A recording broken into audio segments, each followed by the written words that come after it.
Bonjour à toutes et à tous pour ceux qui nous rejoignent pour ce nouveau webinaire. Bonjour à tous ceux qui sont en train de nous rejoindre. J'espère que vous allez bien avec ce soleil. Bonjour. Oui, on profite des journées ensoleillées. Eh bien, bonjour. On va commencer à introduire en attendant que tout le monde arrive. Bienvenue dans ce webinaire Indigo. Merci d'être avec nous aujourd'hui. Et bonjour encore à ceux qui nous rejoignent. Nous allons passer à peu près 45 minutes ensemble pour parler du métier de responsable RSE, comment convaincre et embarquer en interne. Bonjour Laetitia, bonjour Mickaël, bonjour tous ceux qui nous rejoignent.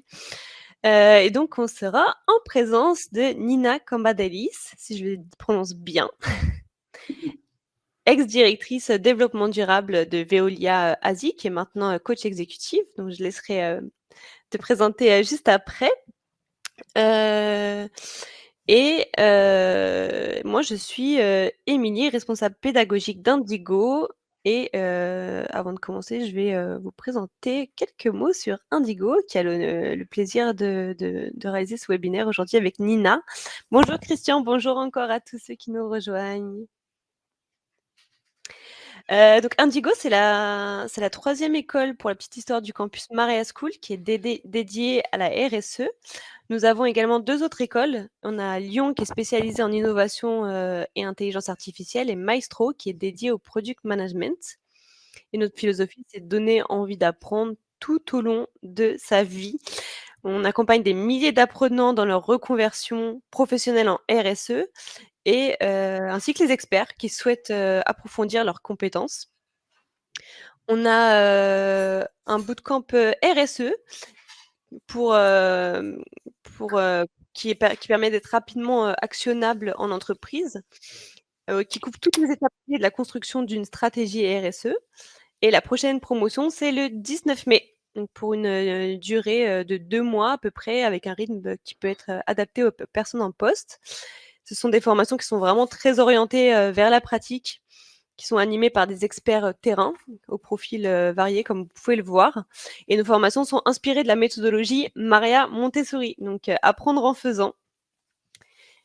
Je vous mets le lien rapidement de Cyrine pour ceux qui souhaitent avoir un petit peu plus d'infos. Et je vous partage aussi un petit sondage en direct. Bonjour ceux qui nous rejoignent. Donc ça, c'est le lien pour se connecter, enfin pour avoir un peu plus d'infos avec Cyrine. Et en même temps, je me permets de vous envoyer un petit sondage pour comprendre un petit peu plus vos attentes en matière de formation. Et en même temps, je vais laisser, eh bien, notre chère Nina se présenter. Merci Émilie, je suis ravie d'être avec vous toutes et tous. Eh bien moi, j'ai passé 15 ans en charge du développement durable et de la transformation de Veolia, notamment en Asie et à l'international. Et c'était passionnant. Simplement, au cours d'un Comex Japon, j'ai eu comme une révélation. J'ai réalisé que si les leaders n'incarnaient pas le changement, ne donnaient pas envie aux autres de les suivre, eh bien, on n'irait pas très loin. Alors, je me suis formée quand j'étais dirigeante au coaching systémique comme un outil de leadership, en fait, à la base, pour rendre les employés acteurs du changement. Et ça a tout changé pour moi déjà, et puis aussi pour la mission et les équipes. Alors depuis 2020, j'accompagne les leaders à diriger autrement et à laisser un héritage dont ils pourront être fiers. Et concrètement, je suis executive coach, board member, notamment au conseil de surveillance de Team for the Planet. Merci pour cette présentation très riche. Et on est vraiment ravis de t'avoir aujourd'hui pour ce webinaire. Bonjour encore pour ceux qui continuent à nous rejoindre. Comme je vous l'ai dit, on va passer 45 minutes à peu près ensemble. L'idée, comme vous le savez, que c'est faire bouger une entreprise sur la RSE, c'est pas juste une question de process, c'est surtout un défi humain. Donc, comment on convainc en interne sans s'épuiser, c'est ce qu'on va explorer ensemble avec Nina aujourd'hui. J'ai déjà une première petite question pour toi, Nina, sur, comment on peut convaincre sans s'imposer. Est-ce qu'on peut faire adhérer une direction ou un comex frileux sans s'imposer directement? La question.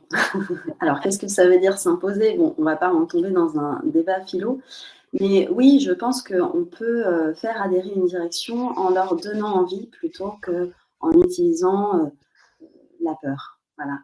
Je pense que c'est l'envie qui va donner la force de changer et non la peur.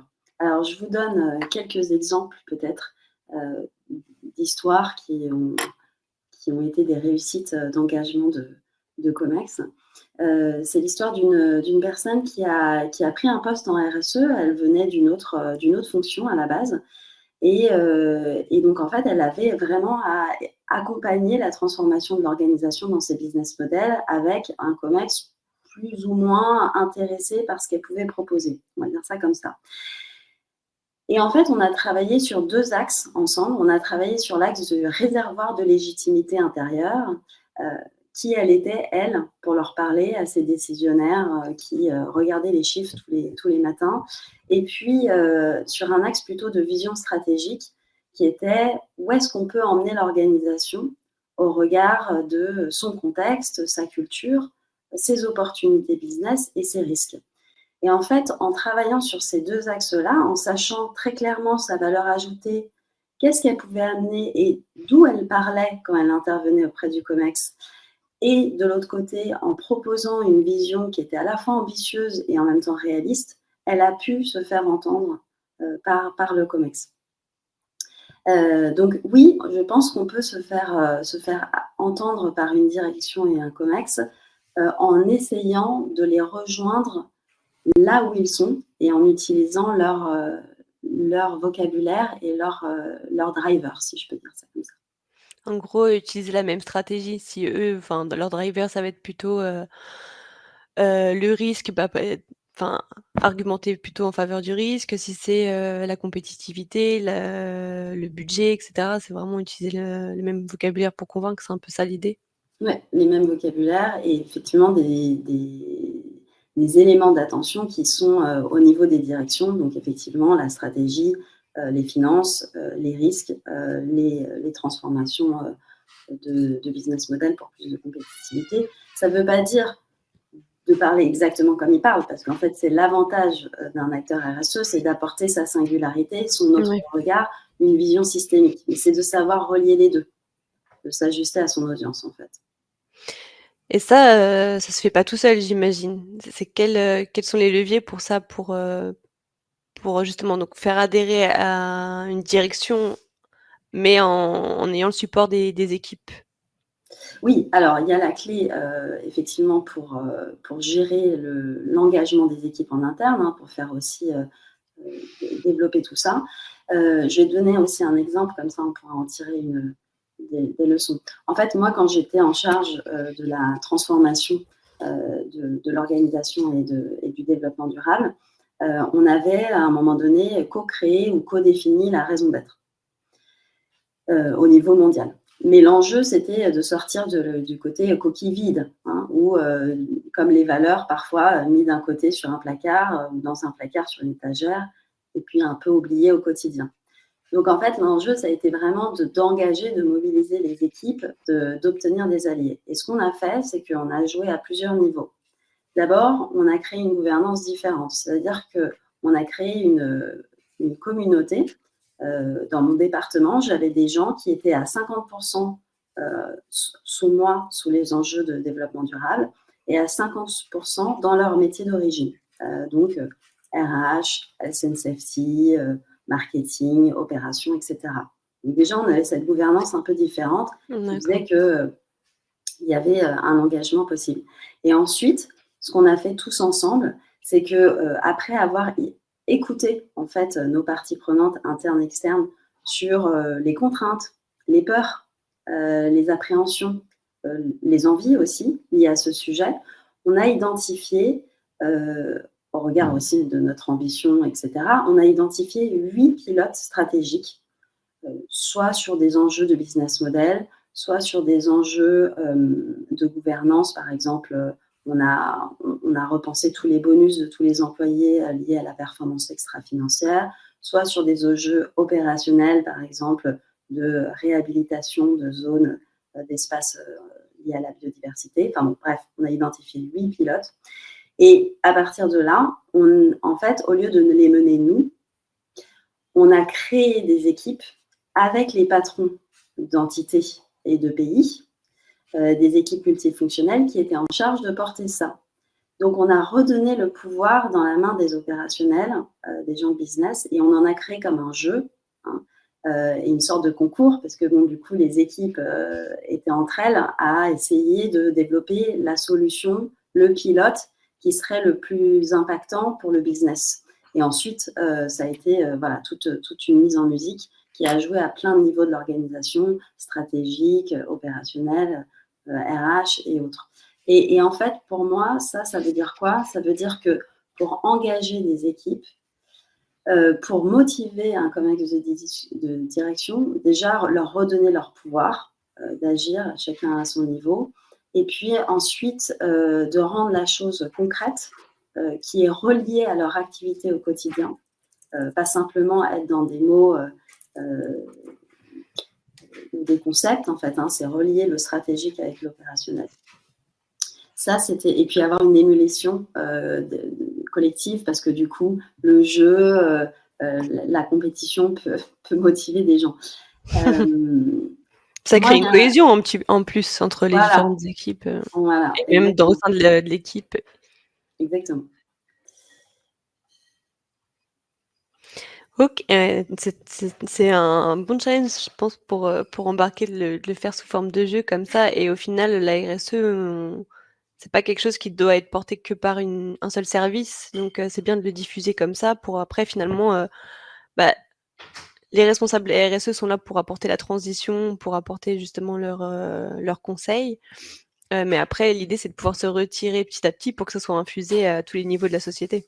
Ouais, très bon point, merci. Moi, j'ai toujours dit, ça c'était ma croyance, mais en tout cas, soit à mes collègues, soit à mes équipes, je leur ai toujours dit, notre but, c'est de disparaître. C'est de disparaître, c'est de faire en sorte que tout le monde soit porteur de ces enjeux-là, parce que la RSE, pour moi, c'est une philosophie pratique, c'est une façon de penser, une façon de décider, une façon de sortir des sentiers battus aussi, d'être éthique, responsable dans ses décisions. Et donc, s'il y a une seule personne qui porte, le reste ne porte pas. Donc, l'enjeu, c'est vraiment de redonner la responsabilité et le pouvoir à chacun. Et le rôle des acteurs de RSE, je pense que c'est d'être catalyseur du changement, à la fois d'oser montrer les limites d'un système, donc challenger, à la fois débroussailler les sentiers qui ne sont pas du tout utilisés, et ensuite d'accompagner pour faire en sorte que ça devienne business as usual, en fait. Et comment tu fais, si tu es seule, pour commencer à embarquer, tout le monde sur les sujets, pour donner, envie justement d'embarquer tout le monde? Oui, c'est un bon point. Alors, moi, c'est ce qui s'est passé pour moi, quand j'ai commencé en 2011, j'étais toute seule pour toute l'Asie. Et bien entendu, j'avais des points de contact, mais j'étais toute seule dans mon département. Donc, j'étais la directrice et la secrétaire du département. Et en fait, une de mes grandes leçons, après m'être épuisée à être sur tous les fronts et à me demander si je pouvais vraiment apporter de la valeur, etc., et à être dans le contrôle, du coup, l'énervement, ça a été de me dire, mais en fait, non, moi, je ne peux pas être partout. D'ailleurs, je ne sais pas tout. Le développement durable, c'est tellement complexe et évolutif, c'est impossible de tout maîtriser. C'est clair. Et donc, du coup, je vais partager, en fait, le rôle. Donc, moi, ce qui s'est passé, c'est que je me suis dit, très bien, là, déjà, je vais me repositionner. Où est-ce que j'ai une vraie singularité? Quelle est ma force à moi, ma zone de génie? De quoi l'entreprise a besoin? Et qu'est-ce que je peux apporter de différent par rapport à mes collègues? Et à partir de ça, si je veux amener une transformation, j'ai besoin de quels éléments, j'ai besoin de quels alliés? Et là, d'aller les chercher et de leur proposer de faire partie de cette aventure qu'on va co-construire ensemble. Et ça peut être soit de l'influence, soit du reporting hiérarchique, Et ça s'est vraiment créé comme ça, hein. Au début, j'étais seule, mais ensuite, on était 30, alors plus ou moins à temps plein, mais ça s'est créé comme ça, par aussi des quick wins, pour montrer qu'il y a une valeur ajoutée aussi. Mais comment tu as réussi à faire ce dispatch, à déléguer un petit peu justement? À te dire: «Bah, voilà, moi j'ai de la valeur ajoutée là, maintenant, je vais faire en sorte que telle et telle personne, prenne le lead sur ces sujets, et Ah bah qu'elle alors ça, s'investisse vraiment». ouais, ça, c'est des questions de leadership et de management aussi, hein, c'est-à-dire, et de transformation. C'est de se dire, quelle est ma vie, donc se poser, être très clair sur qui on est, hein, et ça, moi, j'ai travaillé sur moi, hein, beaucoup, je me suis notamment fait accompagner. Quelle est la vision vers où on veut aller? Quelles compétences n'existent pas? Enfin, je n'ai pas, moi, et du coup, qui va pouvoir, les amener? Et après, c'est un travail de leadership et de management à montrer, ben, quel est le projet? Pourquoi cette personne est la bonne personne à notre avis? Qu'est-ce qui pourrait lui donner envie? Comment ça peut être un terrain de jeu aussi? Moi, je l'ai toujours vu comme ça. C'est-à-dire que quand j'avais des nouveaux projets, je me disais: qui va être dans sa zone de génie et qui va apprendre? Ça va être un terrain de jeu pour qui, en fait? Mmh. Et du coup, qu'est-ce que cette personne va apprendre au travers de cette mission? Et de fonctionner beaucoup en mode projet. D'accord, donc à chaque fois parler, enfin argumenter en faveur de: «OK, tu es embarqué sur ça, mais tu vas monter en compétence, sur ce sujet», Voilà. Ou alors, pourquoi c'est important pour toi? Tu vois, par exemple, Mmh. quand on a travaillé sur, on a développé, une, en fait, on a repensé le mode de décision des conseils des comités d'investissement, pour si on allait ou pas sur des offres commerciales. On l'a repensé avec la finance, par exemple, parce que nous, on D'accord. n'avait pas forcément toutes les compétences de le faire. Et en fait, pourquoi la finance? Bah, parce que s'il ne rentrait pas dans le jeu, il perdait un pouvoir d'action, de décision. Potentiellement, il devenait plus ou moins pertinent pour le rôle. Donc, en fait, c'est aussi leur montrer comment ils vont avoir un risque Mmh. de manque à gagner s'ils ne rentrent pas dans la danse, en fait, hein.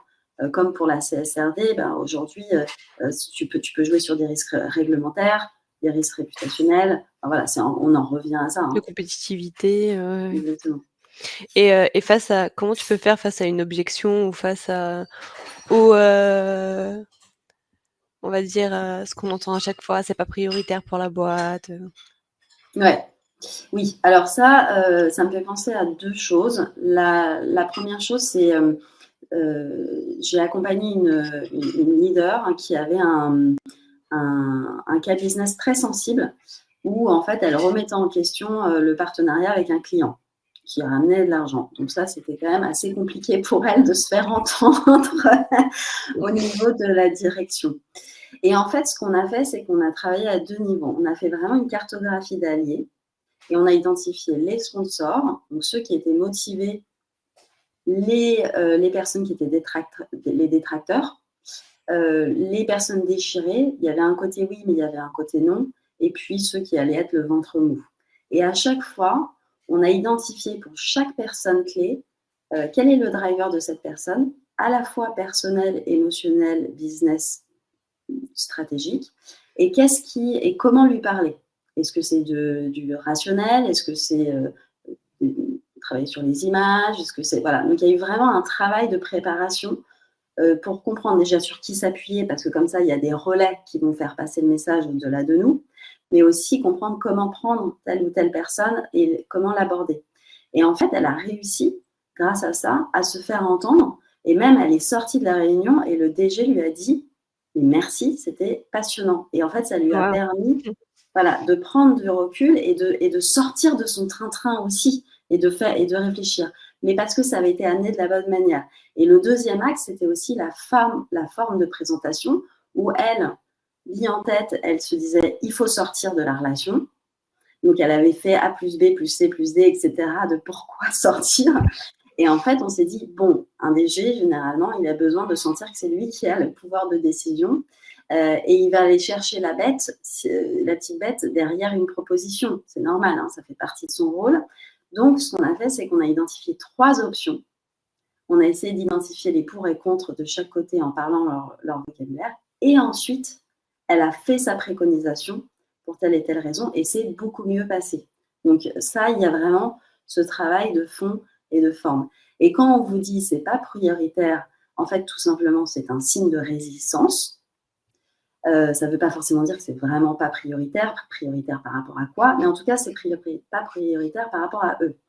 Et moi, ce que je fais souvent, c'est que je me dis, pour dépasser une résistance, j'aime bien cette formule parce qu'elle est très simple, il y a 3 éléments sur lesquels on peut jouer.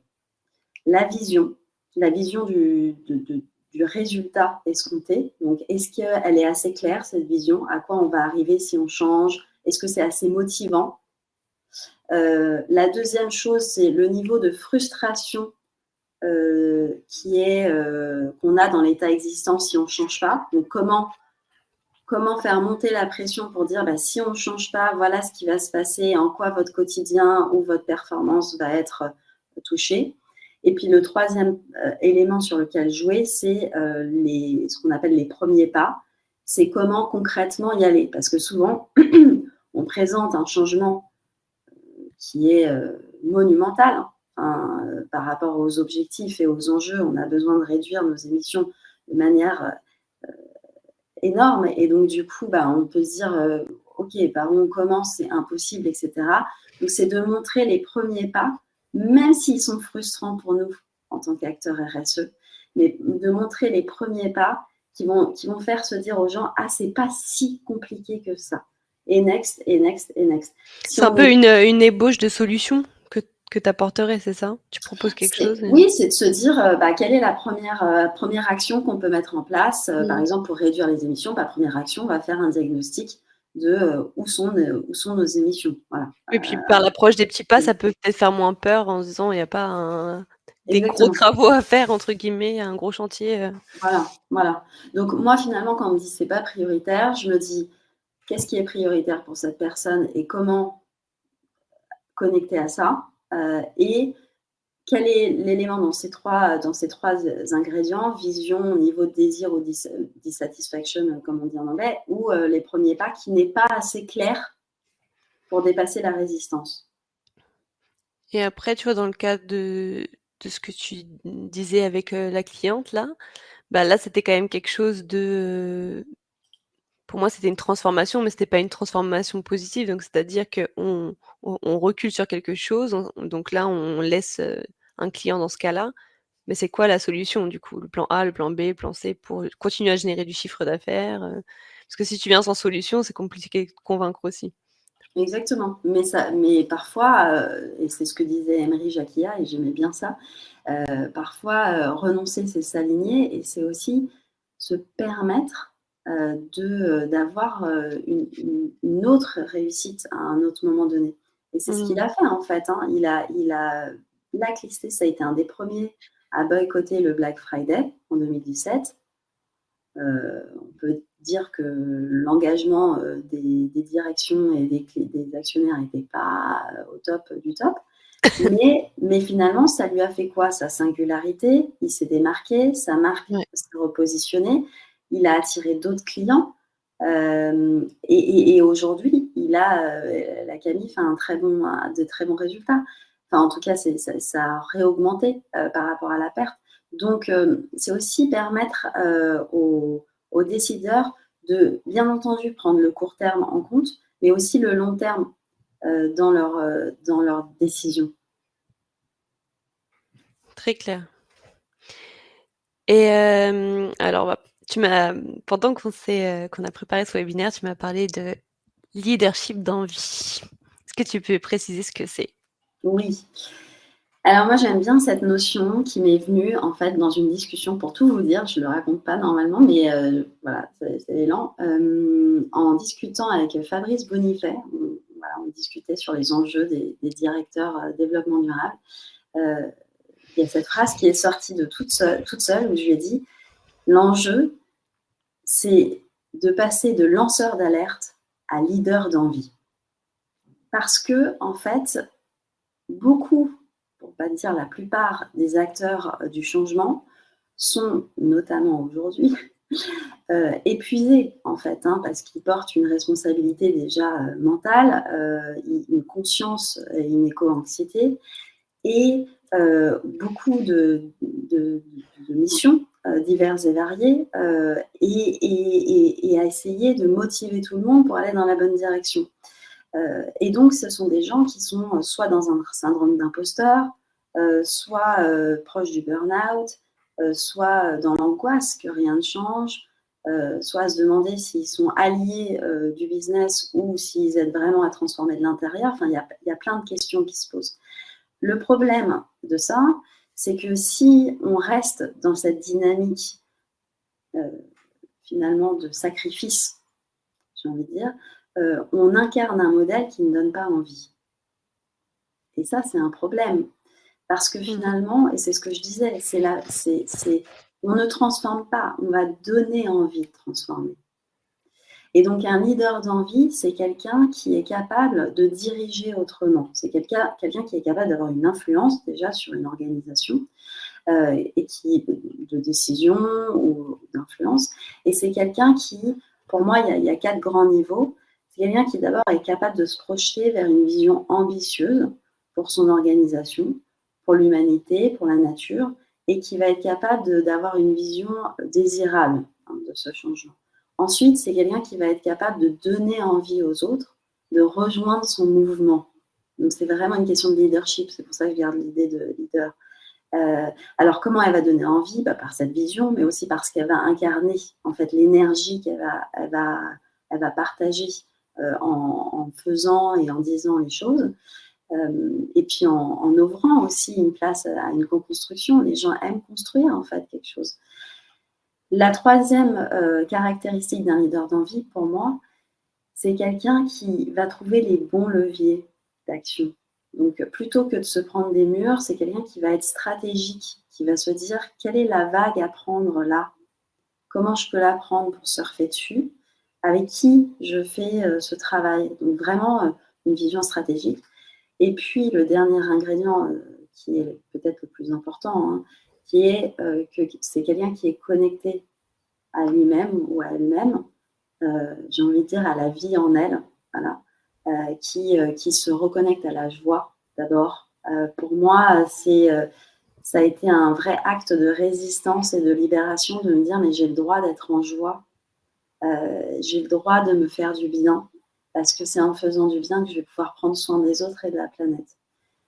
C'était Gilles Deleuze qui disait ça, que la joie est un acte de résistance. Et je crois que profondément aujourd'hui, c'est notre mission de cultiver la joie et de ne pas tomber sous la peur que certains systèmes, certains hommes de pouvoir essayent de semer aujourd'hui. Donc pour moi, un leader d'envie, c'est quelqu'un qui réussit autrement, au service du vivant, en soi et autour de soi. Très bien, ouais. Surtout dans nos métiers, on a vite fait de tomber dans tout le côté un peu négatif finalement du cercle, quoi. Rester trop dans l'alerte, il se passe ça en termes de réchauffement climatique, il se passe ça au niveau politique, etc. Et du coup, d'être plutôt militantiste, mais pas de la bonne façon. Oui, et ça me fait penser, on en parlait avant, en fait, il s'agit aussi, quand on est leader d'envie, de reprendre le pouvoir. Donc, plutôt que d'être dans une posture comme tu dis, d'alerte ou d'observateur passif ou de crier sans qu'on nous entende, il s'agit de retourner dans sa zone de contrôle. Hein. Et donc, en fait, c'est d'identifier qu'est-ce qui est dans ma zone de contrôle, qu'est-ce que je peux faire concrètement à mon niveau. Où est-ce que je peux amener une vraie influence, même si je ne suis pas décisionnaire, mais où je vais semer des graines pour que ça fasse changer des personnes de vision, de pensée, d'action. Et où est-ce que je vais être dans une zone de préoccupation et où là, je vais accepter en fait ce qui est et voir comment moi, je peux faire par rapport à ça. Donc, c'est un peu un cercle, hein, c'est-à-dire... on parlait des zones, des différentes zones Ouais. pour reprendre notre pouvoir. C'est ça que j'ai le pouvoir d'agir. Mmh. Il y a un livre d'ailleurs, c'était les cercles de Covey, non? C'est ça? Les 7 Oui, habitudes, Pierre Collier. Oui, oui, oui. 7 Mais habitudes de ceux qui réalisent tout ce qu'ils entreprennent et justement il parle des exactement. cercles de préoccupation, d'influence. Voilà. OK. J'ai un petit jeu pour vous sur le chat. D'ailleurs, c'est un webinaire, interactif, alors n'hésitez pas à poser toutes vos questions. Là, l'idée, c'est de construire avec Nina certaines idées. Donc, n'hésitez pas sur le chat à mettre, pour vous, si c'est un mythe ou une réalité à chaque, numéro. Vous avez le 1, un leader, à impact doit être exemplaire sur tous les sujets. On peut déjà commencer par cette, ce premier point. Alors, Alice me dit que c'est un mythe, personne n'est exemplaire. Et donc, Un on a mythe, oui. Guillaume, Mythe, Virginie, mythe. Carolina, Lila, qui nous dit la même chose, Anastasia. Bon, tout le monde est aligné sur le mythe. Et ben, c'est super parce que souvent, on se met une pression qui n'est pas pertinente et puis qui nous paralyse. Et je crois qu'en fait, c'est qu'en acceptant son imperfection, qu'on va donner la place aux autres de nous compléter. Et donc redonner aussi de l'envie de nous rejoindre parce qu'on va nous aider dans un mouvement qui nous dépasse. Et on va aussi donner l'opportunité à chacun de briller, en fait. Hein. Donc, c'est important. Ah bah, la deuxième question, ça fait une bonne transition avec, c'est ce que je voulais te poser comme question. La performance économique est incompatible avec un leadership humaniste. Qu'est-ce que vous en pensez sur le chat?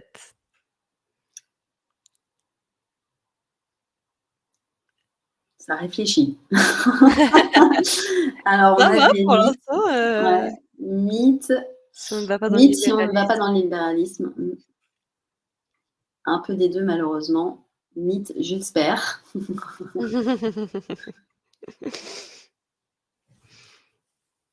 Entre les 2. Entre les deux. Est-ce qu'on peut allier, performance et Alors, effectivement, il y a un piège, je pense, là-dedans. Bon, déjà, ça dépend des perspectives. Hein. Il n'y a pas de décision universelle et tranchée là-dessus. Mais c'est sûr que si on parle de performance, on fausse un peu le débat. Là, je vais reprendre les principes de Olivier Hamon, qui explique qu'on est dans une phase, dans une société de performance, donc d'ultra-optimisation, d'ultra-productivité, de dépassement continuel des objectifs et de surconsommation, et donc de dépassement de nos limites planétaires, et aussi de nos limites individuelles, hein, entre parenthèses.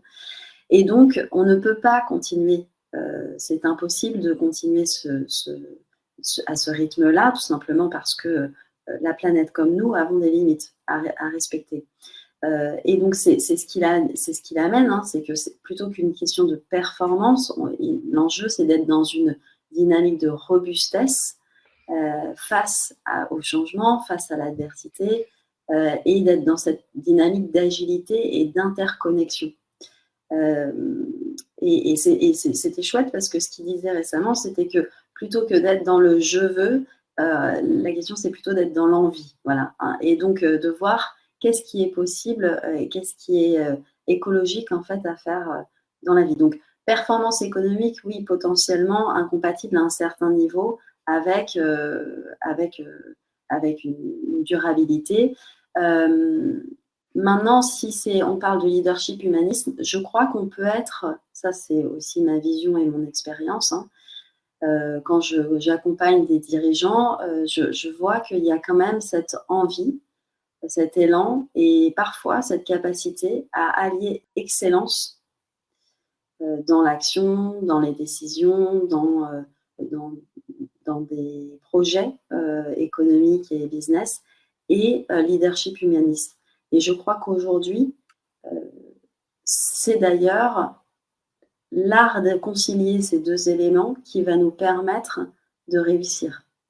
C'est-à-dire une exigence de qualité et d'action et en même temps la capacité à être dans le lien, être dans le care, prendre soin, se rendre compte qu'on a beaucoup à apprendre aussi de ce qui nous entoure, du système vivant, et de se remettre à sa place d'humain au milieu dans la biosphère et non pas au-dessus ou celui qui détient tout. La troisième question, bon, on l'a déjà vu, pour être légitime sur la RSE, il faut avoir un background scientifique ou d'ingénieur. On a vu déjà que il n'y avait pas besoin de ça et que ça pouvait être infusé à tous les services, à tous les niveaux. Limite, mais il faut avoir des compétences, Pas du connaissances. tout. Oui, je suis d'accord. Moi, je ne suis pas ingénieure, je l'ai été, donc voilà. J'ai été directrice RSE. Je n'ai pas de background scientifique. Ceci étant dit, je conseille deux choses: d'apprendre en continu, de se former, de suivre l'actualité et de s'entourer aussi de scientifiques et d'ingénieurs pour pouvoir être déjà entendable et puis pour pouvoir aussi développer des solutions qui sont pertinentes. Il faut un bootcamp Votre copain Indigo. Digo. Mais oui, vous avez la vision 360 RSE en pas longtemps. Je pense effectivement c'est important de se former pour être légitime, savoir de quoi on parle et avoir justement cette vision 360 et se former quotidiennement en alimentant de veille et comme tu dis de personnes, compétentes et on peut pas être compétent à tous les niveaux donc s'entourer, d'un max d'experts, et et et s'entourer et essayer d'avoir une vision plus large aussi et pas que RSE parce que ça peut être aussi le biais dans lequel on tombe facilement. C'est de lire que des sujets RSE tout le temps et finalement, avoir une vision micro et pas assez large de ce qui se passe, dans le monde et du coup, finalement, au moment de convaincre ou de devoir, expliquer, nos idées et cetera, finalement, c'est difficile d'embarquer tout le monde parce qu'on n'a plus les mêmes problématiques. Donc c'est bien de s'ouvrir, pas qu'à la RSE dans tous les cas. Il n'y a pas encore de RSE, comment impulser cette vision? Il y a une question de Laetitia qui dit que dans le domaine de la petite enfance, il n'y a pas encore de RSE. Alors, bonne question. Écoute, Laetitia, je ne suis pas experte du domaine de la petite enfance, mais ce que je perçois, c'est que c'est hyper important parce que déjà, il y a des enjeux de santé et de sécurité pour les enfants, en fait, hein, tout simplement. La qualité des produits qu'ils mangent, qu'ils touchent. Donc, rien que pour ça, pour leur hygiène et leur santé, ça peut être un argument important. Et ensuite, pour leur famille, enfin, de se familiariser dès l'enfance. Enfin, on le voit aujourd'hui, hein, en fait, la plupart, parce que je n'aime pas faire des généralités, mais la plupart des jeunes générations sont plus sensibilisées et plus conscientes des enjeux écologiques, tout simplement parce qu'ils ont des activités de découverte et de sensibilisation dès le plus jeune âge.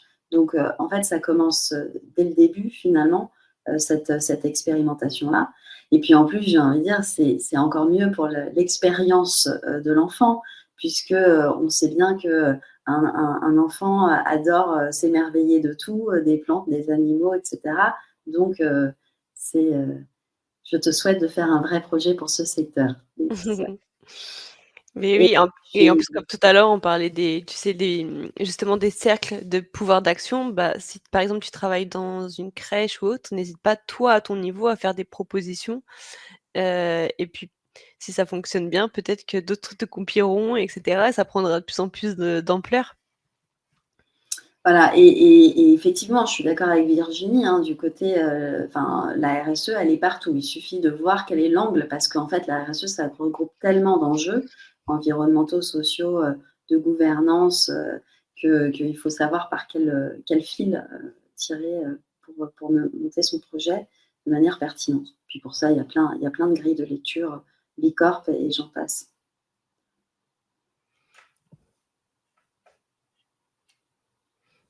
Laetitia, elle dit: «Comment vous pouvez m'aider?» alors ça dépend, Ça dépend du besoin, on pourra en ouais. parler avec plaisir après. Oui, n'hésite pas à tu es directrice de crèche, Eh OK. ben, discutons-en, Laetitia. Et la dernière confirmation, question plutôt, on s'épuise forcément quand on porte les sujets de transition. Qu'est-ce que vous en pensez?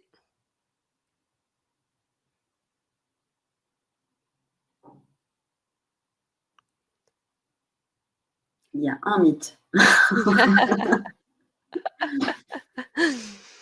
Ouais, Bah, justement, si on essaye de faire bouger les choses à notre niveau à nous et pas être tout le temps à tout vouloir bouger, mais y aller pas par pas, je pense que c'est déjà une première solution pour pas s'épuiser. Alors, réalité, malheureusement, il faut savoir choisir ses combats entre les 2. Il faut trouver le bon angle. Quand on les porte, on s'épuise. Essayer de les éclairer. Tout dépend de la façon dont on s'y prend. Oui, c'est un bon point. En tout cas, ce qui est sûr, c'est que je crois que les personnes qui sont engagées dans des missions de transformation et qui sont liées à des enjeux ou à des symptômes d'éco-anxiété peuvent être particulièrement sensibles. Et donc, ce qui est important, c'est d'être particulièrement vigilant à son niveau d'énergie et de bien-être parce que c'est finalement son moteur pour continuer sur la durée. Donc, en fait, j'ai envie de dire adieu le sacrifice parce que ça, c'est Mmh. du court terme et bonjour le prendre soin de soi pour tenir et pour donner envie et pour amener des choses nouvelles et trouver sa manière de faire. Voilà. Et pas rester seul, s'entourer, pas porter seul les projets. Absolument, s'entourer, ne pas rester seul. Alors ça veut dire quoi? Ça veut dire aller à des conférences, faire des formations, se faire coacher. Ça veut dire faire des ateliers de développement avec des pairs. Voilà, plein de manières, mais si on n'est pas capable de trouver en interne ses alliés comme ça pour se ressourcer, les trouver en externe et puis après prendre soin de son corps, faire du yoga, des marches dans la nature. Et ça fait toujours du bien.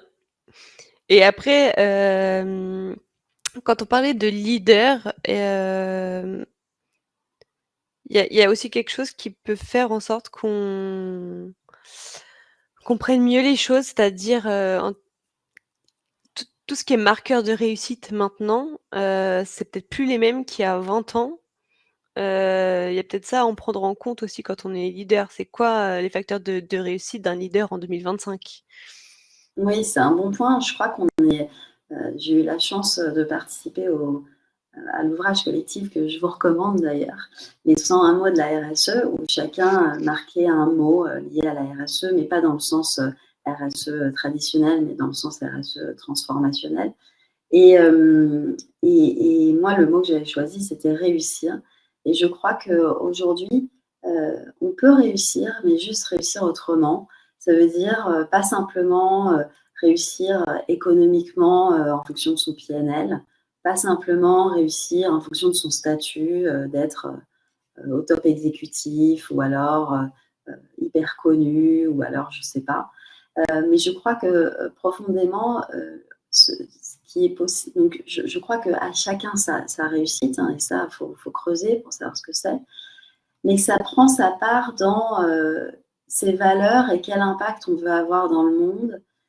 Et que finalement, la vraie réussite, c'est le sentiment d'être épanoui, de se sentir à sa place, de se sentir utile, en énergie. Et je crois qu'après, chacun son symbole de réussite. Ça peut être quelqu'un, un psy qui va voir une libération chez un patient. Ça peut être un CEO qui fait résistance en utilisant un vélo plutôt qu'un chauffeur. Enfin voilà, en fait, c'est assez anecdotique. Ça peut paraître anecdotique, mais c'est très puissant de quel est ce symbole de réussite. Mais je crois que profondément, ce qui est la meilleure réussite, c'est, en tout cas quand on est un leader, c'est d'incarner le changement, de ressentir et donner la confiance et d'inspirer en fait pour transformer. Et d'y aller étape par étape pour pas s'épuiser au passage. Exactement. J'essaye de retrouver, je viens de retrouver les 10 mots, le mot réussir dans l'ouvrage auquel tu as participé. Je l'envoie sur le chat. Super. On vous enverra également des ressources, des petits conseils aussi, avec le lien du replay. Voilà, je vous ai mis le lien là, de Nina, dans le chat. On a fait pas mal, le tour. Est-ce que justement on parlait d'épuisement quand même chez les leaders du changement. Quels sont les signaux faibles de ce burn-out et quels conseils tu donnerais pour tenir sur la durée justement quand on parle de ces sujets-là? Un peu le mot Ouais, de la fin. ouais.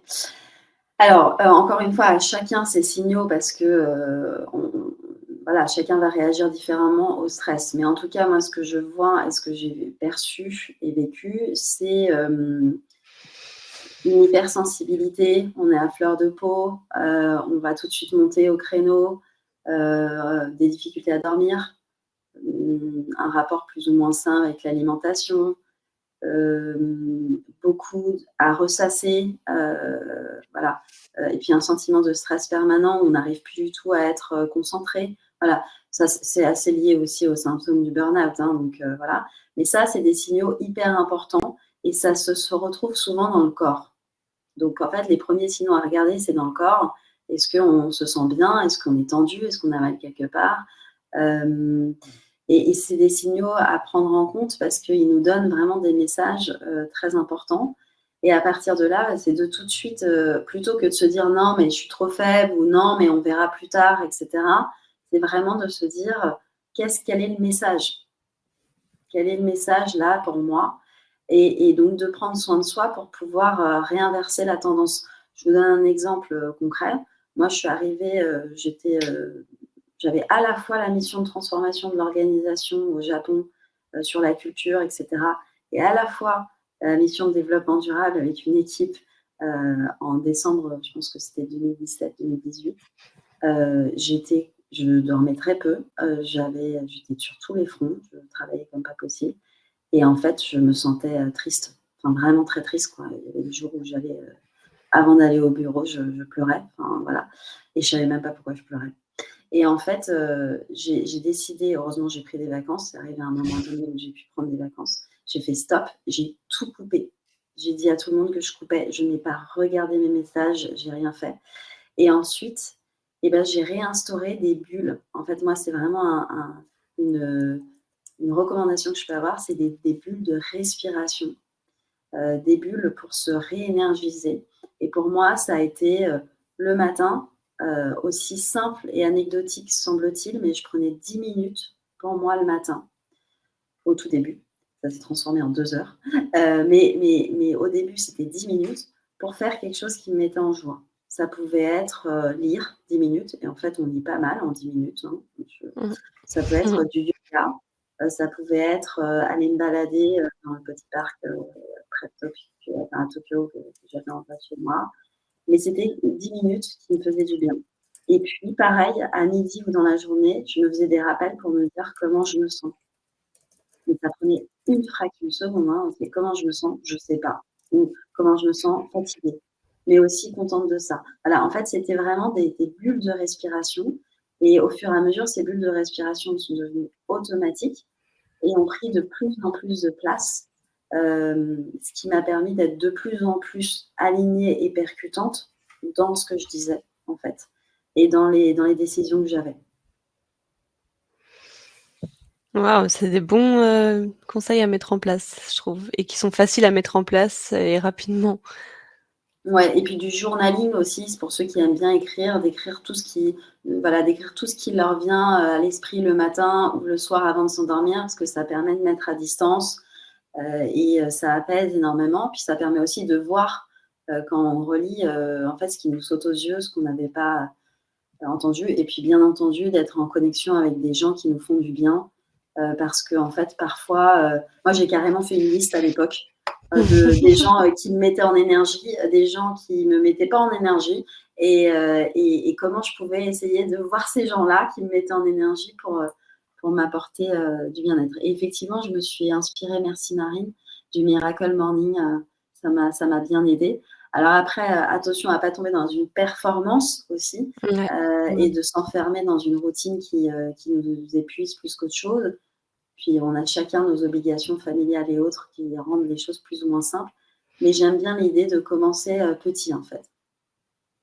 Oui, comme tu disais, avec 10 minutes de temps en temps, même si c'est pas tous les jours, avec quelque chose que tu aimes, faire une petite introspection, c'est une question dans la journée.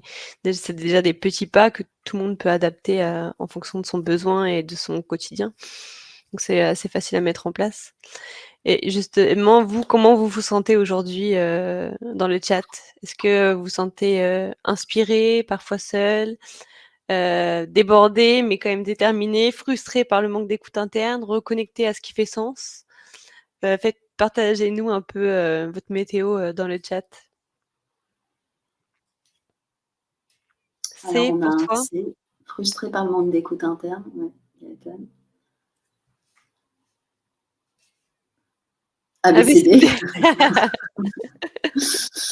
De toute façon, D. c'est jamais linéaire. Enfin, on peut passer souvent par toutes les étapes. Christian, débordé mais Et déterminé. surmotivé. Inspiré parfois seul, débordé mais déterminé. Oui, alors ça, c'est un super bon point, merci. Ça me fait penser à ça. Je pense qu'une des clés de réussite aussi dans les missions de transformation et de durabilité, c'est de savoir faire le deuil. Le deuil de ce qui est important, mais qui n'est peut-être pas le plus pertinent tout de suite. Parmi les 151 urgences, quelle est celle qui va vraiment faire un impact à un instant T, parce que sinon, on est sur tous les fronts et on est nulle part à la fois. C'est vrai. Alors, il y en a une qui est en flou de motivation globale des entreprises. Oui, je comprends. Ouais, Virginie. c'est clair. Mm. C'est clair. On va prendre quelques dernières questions avant de clôturer. En tout cas, pour résumer, de ce qu'on a pu se dire, enfin moi, de ce que j'ai retenu, c'est vraiment, faire adhérer sans imposer, en passant de lanceur d'alerte, si on peut dire, à leader d'envie. Incarner plutôt que convaincre, donc c'est aussi, redonner le pouvoir d'agir aux dirigeants, responsabiliser les parties prenantes. C'est aussi, ça nous permet de pas s'essouffler justement et de partager les objectifs de développement durable, oser expérimenter et surtout prendre soin de soi, pour pouvoir tenir dans la durée. C'est important parce que là, on le voit, avec votre météo, chacun passe par toutes les étapes et c'est normal, parce qu'il y a dans le métier de la transition, il y a c'est un chantier, il y a beaucoup de choses à mettre en place et on peut vite s'épuiser. Hem, je pense que c'est important aussi de se dire qu'on n'est pas seul, comme le disait, Nina. C'est un j'ai trouvé que c'était un super conseil de faire la liste des personnes qui nous énergisent et de pas, hésiter à s'entourer en allant voir en participant à plein d'événements, des tables rondes, des conférences et cetera. Parce que vous allez des fois, on reste un peu bloqué dans son coin, alors que finalement, en partageant un peu, nos préoccupations, nos idées, on arrive à débloquer et pourquoi pas à trouver en trouvant des objectifs communs, à avancer. Donc je pense qu'il faut pas rester seul dans ces moments-là. Voilà, si vous avez des questions, je regarde sur le chat. Si on a le temps pour une question, quel est votre avis sur la CSRD et son risque de recul? Alors, la CSRD, pour la petite histoire, on a fait un bootcamp CSRD avec Indigo. Et du coup, on a eu beaucoup, beaucoup de débats sur la CSRD ou non. Moi, mon avis, c'est que il faut avancer, c'est sûr. Maintenant, pourquoi pas simplifier pour que on ne tombe pas dans des machines à gaz, des usines à gaz de reporting et qu'on ait le temps pour la transformation et les actions concrètes. Mais par contre, revenir en arrière ou faire comme si ça ne pouvait pas exister, c'est inutile puisque de toute façon, il y a un mouvement qui est mis en marche, des obligations réglementaires qui sont déjà existantes et donc du coup des attentes d'investisseurs, de consommateurs, de parties prenantes qui seront là. Donc j'ai plutôt espoir personnellement, en tout cas je le cultive, sur le fait que ce qui est important va rester d'une manière ou d'une autre. Et que finalement, c'est l'opportunité aussi pour certaines entreprises qui sont déjà motivées et positionnées d'aller the extra mile, de montrer qu'ils ont un temps d'avance de justement montrer l'exemple, d'incarner un exemple, d'être leader eux-mêmes de leur secteur, pour montrer le côté différenciant et aussi ouvrir la voie. Je pense que c'est la place aux pionniers là.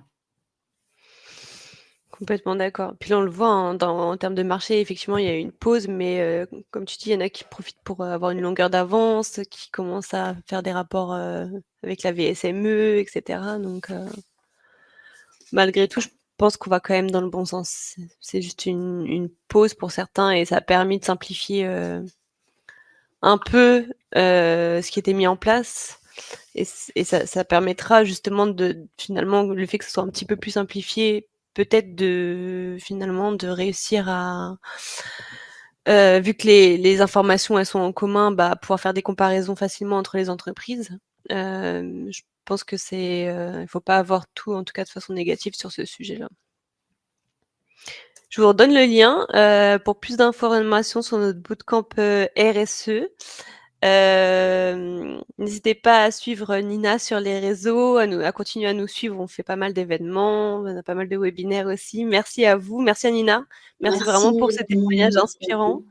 Merci à vous, d'être restés jusqu'à la fin pour vos questions, pour vos échanges sur le chat. Hem, Ravie d'avoir pu faire ce webinaire avec vous. Nina, où est-ce qu'on peut te contacter si besoin? Si vous avez Sur, besoin de sur LinkedIn? sur LinkedIn, Nina Cambadelis, vous me trouverez. Et puis sinon, sur mon site, harmonia.me. Donc Voilà, si vous avez besoin. armunia.me. Hop, comme ça. Je, C'était quoi? Harmonia point je vais le mettre. je l'écris. Merci à vous, belle journée. Donc n'hésitez pas à poser vos questions à Nina ou si vous avez besoin de coaching. À bientôt sur le webinaire Indigo. Merci beaucoup. Merci à vous et on vous envoie un petit récap, le lien du webinaire et quelques ressources, au passage. À bientôt Vincent, à bientôt Virginie, À Laetitia, bientôt. Christian. Merci pour À tout. bientôt. Merci.